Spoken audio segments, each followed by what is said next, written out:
Okay guys, so I'm in my Vitara. I've got the hand tack actually hooked up on 2 channels, and I'm on my breakout box, and I'm hooked up to the CAN bus high and low. So I'm just going to rotate the key here, get some activity on the bus. So there it is, right? So being the hand tack, the 1008C, yeah, the image is no great with respect to the trace, right? I could certainly get a better trace on my picoscope, but that's not the point here, guys.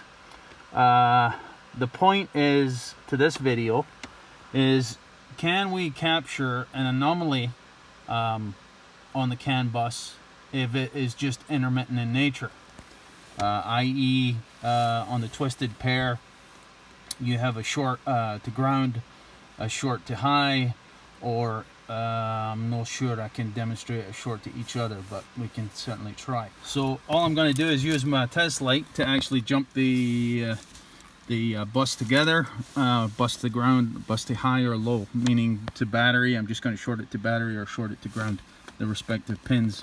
Pins 6 insanely for the CAN bus high, pin 14 of course again insanely for low. Why they didn't do that numerically so it made sense, I wouldn't begin to know, but we can certainly see what's going to happen here. So I'm just going to, as I said, use the test light, and I'm going to short the bus to high momentarily. I'm going to use my test light in the hope that I don't blow up my car. If we're going through a wiggle test on the harness because we suspect that there's a corruption on the wiring of some sort, i.e. as I said, it's chafed to high or chafed to ground, can we actually find it by using the trigger function in a one-shot mode? So we could go say we can start in a certain quadrant of the car or a certain corner of the car and work our way through the floor area or whatever, and when we come back we can check the scope from time to time to see if we can actually localize the capture. So as I said, the idea is we'll use the single function,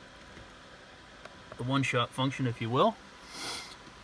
So we're going to put the trigger actually up, and the idea is that if we know, perhaps with a DTC that tells us the CAN bus is shorted high, shorted low, or which side of the bus, the CAN high or low, we could actually, that would be our starting point, but we could set our scope up in this manner here to try and capture it. So I'll just get rid of that. So the scope is not going to capture until the channel 1, you can see here I've got my trigger on channel 1, the yellow, till that trace actually crosses the trigger line, right? So again, all I'm going to do is the point I'm trying to make here, guys, is we're simulating wiggling the wire, and the CAN bus high is going to momentarily short to battery positive, right? So will the scope be able to capture it? Yes, it can. So you can see there we had a momentary fault on the bus. We've actually been able to verify that the fault is on the bus in that manner.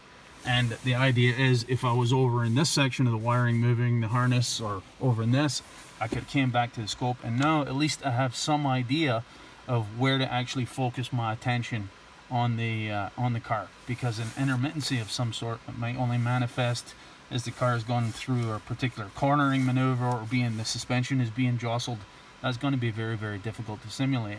And if it's only a momentary glitch in the system, like this is, again, because it's a one-shot, guys, I'll hit the, I'll go back to the auto trigger here.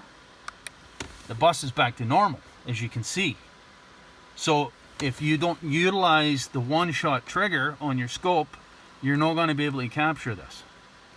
That's the whole point of this video, is utilizing the one-shot function for what it's worth. Its intention is really good at capturing a momentary glitch.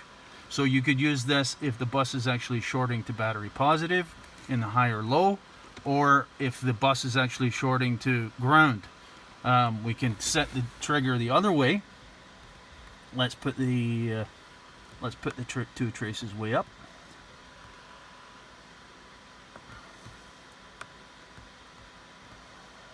And appreciate, guys, this is the cheapest of cheapest scopes, right? So if as long as your scope has a one-shot function, single shot trigger, you should be able to do this. So the idea is now, again, let's go for the you'd have to set your trigger to the applicable channel. I'm on the CAN bus low here, as you can see, right? So what I'm going to do is bring it down. You can see the trigger level there. I've gone below ground here now. There's a trigger level. Because of the offset on the channel, I'll just go to around. I hope you can see that. I'll just go to near ground there, guys. Right? So that's good enough. That's where the trigger is actually set. So let's see if we short the CAN bus high. Go back to CAN bus high on the jumper here, just for the sake of simulating it. Okay, so now I've got my test light, and I'm going to actually go to ground this time, right? I'm just going to touch the test light to ground to pull the signal to ground. Let's just get a look at it before we actually try and capture it. Again, there's the bus actually faulted. So the idea is, can you see where the trace is now? It's crossed the trigger, and on the one shot, it should actually capture it, right? So let's do that. Jesus Christ. Oh man, it's cold out here. Oh, if there's any shaking the camera, it's extra shaky this evening because I'm bloody freezing. But okay, so I'm going to go a single. I'm going to stop this just to clear the screen, restart it. Okay, so again guys, the screen is going to stay blank until we cross the threshold on the trigger. And in this case, we have a short to CAN high is going to be shorted to ground, right? And there is, so the scope would actually capture it again, and you can see my dash is freaking out. It doesn't like it, right? It doesn't like it at all.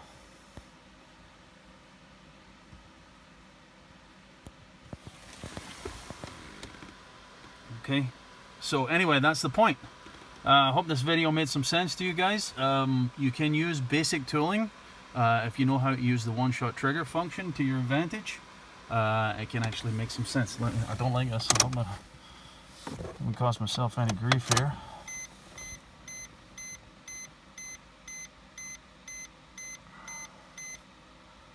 Possible ice. Damn straight there's possible ice. It's bloody freezing. Shows 1 degree. It feels a lot colder than that, I can tell you.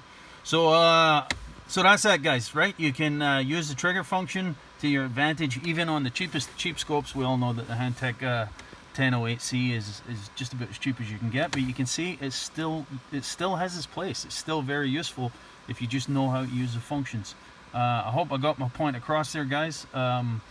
Again, the point to this video is, can we use what tools we do have to their maximum capacity in order to troubleshoot a tricky situation? And in this case, it would be an intermittency on the CAN bus. And yeah, maybe you can. How effective it would be in a real world situation.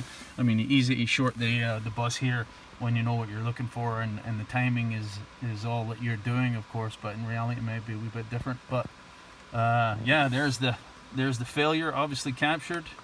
And if I just go back to auto, for example, you can see the bus is operating normally, right? So operating normally, you have a momentary fault, it's going to be tricky to find, but you can certainly use the one-shot function or the single trigger mode in order to try and capture that. I know I've been long-winded about this, boys, and I'll try and edit it down, but yeah, so that's the idea. I hope that made some sense to you. I'll leave it at that. Just a closing note here. If they shorted together, if the two lines actually shorted together, can you put the trigger in the middle? That might be a bit trickier. Perhaps that's a discussion or a video for another night. But I just wanted to show you the short to battery positive or the short to ground on either the high or the low can be simulated and can be captured in a simple manner with what tools you may already have. Again, your scope is going to have the single shot or one shot function. I know I'm repeating myself here, guys, but I hope I'm making my point. And what was the other thing? I wanted to mention something else that of course escapes my mind now, but